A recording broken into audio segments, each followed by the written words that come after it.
SS Gentleman, Dean Alejandro here, and I am here to talk about a very important topic that a lot of you have asked me to be transparent and to be visible about. I have talked about this briefly a couple of videos ago. If you haven't seen it, please stop this video right now.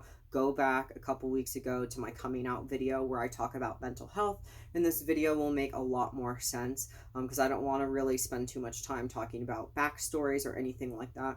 Before we get into this, I want to go ahead and say this might be a content warning, trigger warning for some of you. We're going to be discussing mental health, specifically me, my story, my experience. If you are new here, this is just completely unedited, uncensored vlog. Me, my life, my experience to kind of shed some light on visibility and let you know that some other people may be going through this. You're definitely not alone. And I think it's important to kind of break the barriers and talk about things like this and have open conversations. A lot of you know I've been documenting my transition as a trans man, and I have really done that since before legally transitioning, physically transitioning before hormones and all that jazz. But, I've kind of stopped because a lot of my changes I haven't seen, not that I haven't seen, I don't want to focus on changes because they go back and forth and everyone's transition is differently. So yeah, that was cool for the first year, and of course to talk about certain issues in the community. But it's more to that, us trans people and non-binary people, there's more to life than just transitioning and going through that and going through all those hardships. Yeah, it's important to shed light on it, but there's a lot of other stuff that we kind of deal with too. So I'm just going to start shifting this with more mental health and, of course, focusing on my experience. So, before I go even more into this, I didn't think I'd be really saying this much backstory. I want to let you know this is not regarding my HRT doctor. This has nothing to do with Plume. This has nothing to do with my transition. This has nothing to do with being trans. This has nothing to do with any of that. So if you think that's what it is, no. I want to talk about specifically my mental health and what I have been going through the past month, specifically with doctors and accessibility and small town living, I guess. So let's go ahead and dive into it. A month ago, I was re-diagnosed with bipolar 2. I was diagnosed about a decade ago. It was this really, I'm not going to get into the entire story. If you knew what happened back in 2009, I basically lost my entire life within 72 hours. I went through a very traumatic experience, and I won't get into that. If you want to know, maybe I will post that story, but it is very personal. So yeah, I was diagnosed at that point in time, and because it was a traumatic experience, a lot of my family just basically said that, hey, it's in your head, which is a pretty common thing coming from a Hispanic background. We like to say that sometimes invisible illnesses and mental illnesses aren't really there, and you can really get through it. And for a really long time, I have been fighting myself, and I really wanted to get my hormones on track, which I have been doing. So since January, for the first time in 3 years, I have actually had stable HRT levels, which is very important. And with that, I thought my mental health would be, kind of stable because I thought, hey, this diagnosis isn't real. It's all in your head. You're fucking crazy, right? And with that, I was constantly kind of like shit talking myself all the time and really making it more difficult. Now, I didn't think this was an issue because for every like 9 days of issues and severe depression, I would have one day of being inspired, and kind of that's when I would do all my content. And as time has been passing, it has been dragging and dragging and dragging and really making a mental toll on me.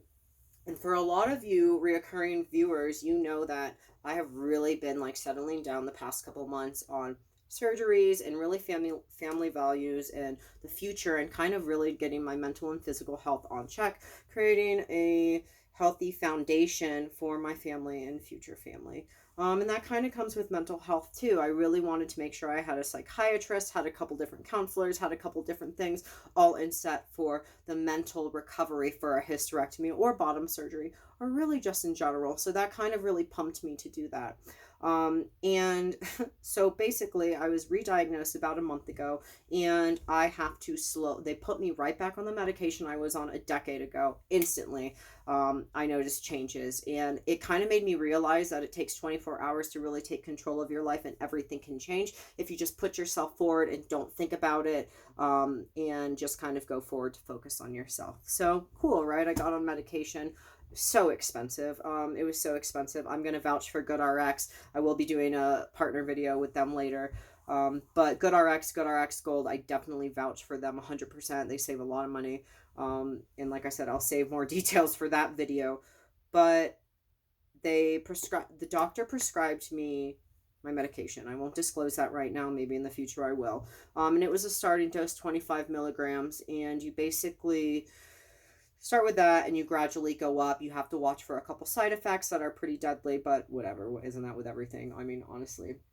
So, this doctor I specifically see through a program that is discounted, right? So I'm seeing this one doctor and she is basically referring me to a psychiatrist. Anyway, so she put me on medication, right?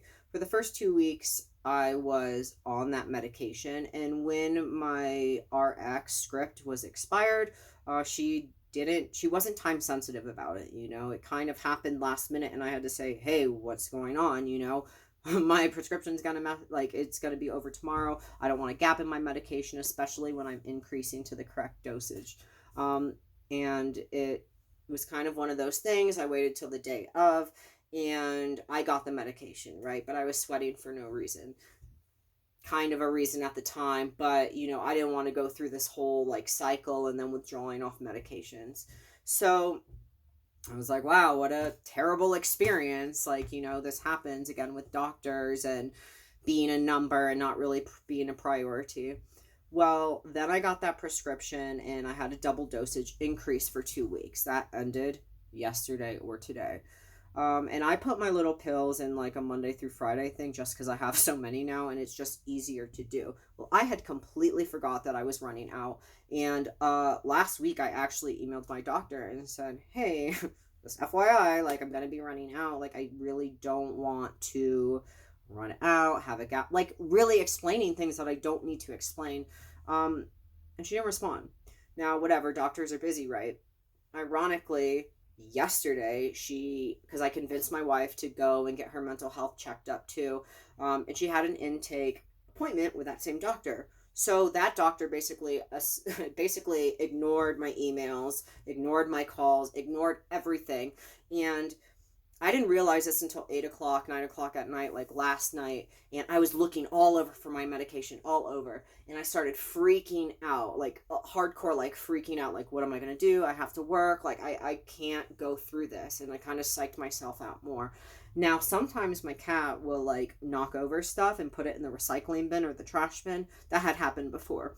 So then I started freaking out. I started digging through all my stuff. I started going through the recycling. I started going through the trash. I started freaking out thinking they took it. And I just got in this really crazy headspace. It even got so bad. This is where I was like, oh my God, dude, keep yourself in check. I was literally outside in my trash bin, which is a bear-proof trash bin, going through my trash. And I'm unintentionally thinking, the neighbors probably think I'm a crackhead, looking for drugs, which essentially I was looking for my medications, right?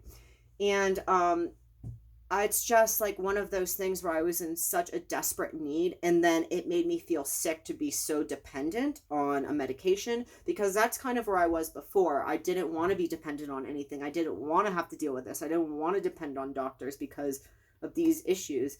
And then I realized that I was dependent. So I kind of go back and forth between realizing that I need this and it being okay, and then fighting myself. But that's the medication kind of coming into effect.